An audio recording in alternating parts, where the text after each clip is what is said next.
Hey there, welcome back to the James Show. News Talk 820 WBAP, now on FM at 93.3. I know this doesn't seem like big news or important news, or like maybe it's not even worth talking about because the condition of the business. But we lost a local business overnight. Baby dolls in Fort Worth burned to the ground. And it's not that this is important or necessarily affects your life in any way, but I mean it's kind of funny. I don't like wish destruction on any business or whatever, but I don't know. I can't explain it to you. I could just maybe do a monologue and you can understand why I see stories like this and giggle. Because look, I don't know if your brain does this, but I've been doing this show so long, like a lot of times I've just trained myself to whenever I see headlines, just start cranking out punchlines. And when I saw this headline, dude, I thought of like 10 punchlines in like the first 2 minutes. So I think we're going to have to do a monologue. Welcome to the monologue. I am your host, James Parker. Thank you. Woo! Well, that's a good start. Good to see you too. I guess you're in the mood for a monologue. Yeah, so Baby Dolls, the strip club caught fire in Fort Worth. The WFAA chopper video shows that the roof had collapsed, so I guess you could say the building is now topless. Yeah. Witnesses, though, said the smell was horrible. It smelled like a mix of burnt latex and failure. The young ladies have set up a GoFundMe account where you can donate ones. You can put singles in a little virtual G-string or something. I don't know how that works. Unfortunately, though, some of the girls' only option is to work at an even seedier and more abusive place like, I don't know, Chuck E. Cheese or...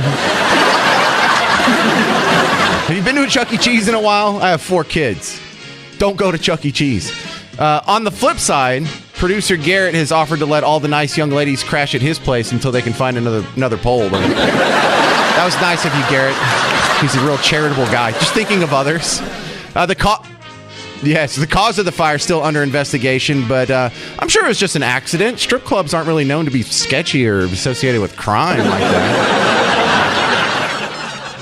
And finally, Baby Doll Strip Club burned down. That's terrible. How are we going to find a new job for your mom? Oh.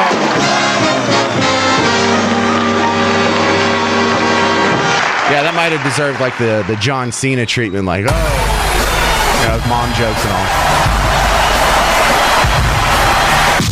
I noticed some people, I know they don't listen to the show, but there was a guy who called in probably a month ago. And I think it was even before the debate. He had one of his daffy stuttering moments. I think it was when he did the Mayorkas, when we went like, for like 5 seconds. That weird one where I don't know. Have you ever like run into a electric fence?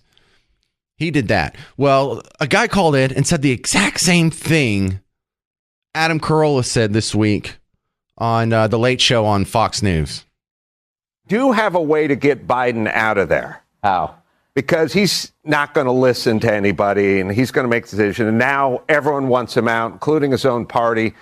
All I would need to do is get about 3 or 4 of his inner confidants, like the closest people in the circle, and I'd go, you don't want this doddering old fool running for second term, do you? And they'd go, no, we don't, but what can we tell him?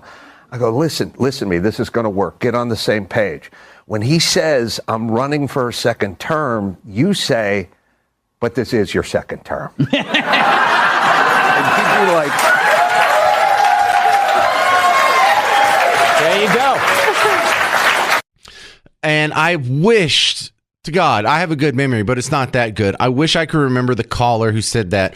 If you're listening right now, I wish I could give you credit. I wish I would have written that down, or we don't keep logs of what all our callers say. But I'm very impressed. You're not going to be the first guy to come up with that joke, but you were the first in my world. First I heard it. And so it's like the tomb of the unknown soldier, the punchline of the unknown comedian. I'm still honored. I just can't honor you by name. And also an update on something I talked about this time last week is this big hole. They're building a building that's just kind of cat a corner from the American Airlines Center, and our studios are attached to the American Airlines Center. We're right next to it in that little plaza where you walk up. And I am so fascinated with this hole. And I put the word out that I would like to tour the hole. And I had producer Garrett try and track down the people, like the contractor, whoever's behind it. And we didn't want to talk to the architect or someone who drew the drawing. I want to go down in this big hole. And you're like, Parker, what's the deal? It's just a hole. No, come look at this hole and tell me it's just a hole. You've never seen a hole like this, especially in the middle of like a major downtown metropolis. But like Dallas is the number 4 market in the country at this point. And in the hyper dense downtown area, we have a hole that's at least 10 stories deep is what it looks like from my eyeball. But I'm not good at eyeballing the depth of holes. In fact, I can't even really see the bottom of the hole anymore. And I think men probably understand this better than women, or at least moms. You know how like your kid was, your boys were infatuated with Tonka trucks and you thought that was dumb. It's just the same thing. I'm just like a 7-year-old boy, except I had 40 years. I'm still just as childish. And I didn't get any feedback. No one can give me a tour of the giant hole in downtown Dallas, the big hole over here by the American Airlines Center. And I'm not kidding. Like this hole, it's dug out and they sprayed that concrete, or what's it called, gunite, that they use for the side of when you're getting a swimming pool. They've got it all covered in that. And it just doesn't look real because it's so big. And they have these giant trucks and they've built like these little ramps for these giant trucks to go in. And it looks like, what are you building? Is this the underground layer for Magneto? Is there like another Marvel series movie that's going to be based out of here? And this is where the underground layers come from? I want a whole tour. And I know somebody listening, either you can give me the whole tour or you know a guy who can get me in that hole, or you know a guy who knows a guy who can get me in the hole. You know, like your neighbor's nephew is holding the slow down sign for wearing the safety vest outside for the trucks. Somebody knows somebody that can get me in that hole. I want to get in that hole. Is that too much to ask? I don't think it is. I thought I had a big, awesome WBAP audience that was all connected with the movers and shakers in the world. And I can't even get into this big hole.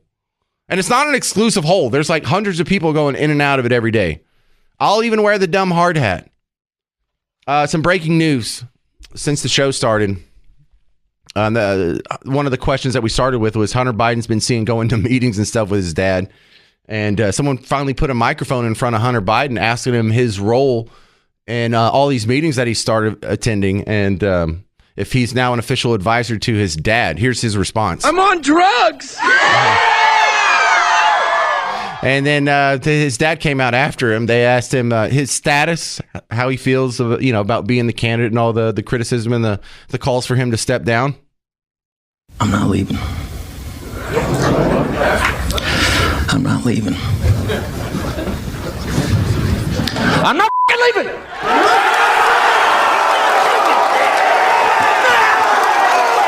The show goes on! This is my home! They're gonna need a wrecking ball to take me out of here! They're gonna need to send in the National Guard of SWAT team, because I ain't going nowhere! Well, if he was that energetic at the debate, I don't think we would be having this conversation right now. If he was that well-spoken and enthusiastic at the debate, I've allayed some of this criticism. This is The James Show, News Talk 820 WBAP, now on FM at 93.3.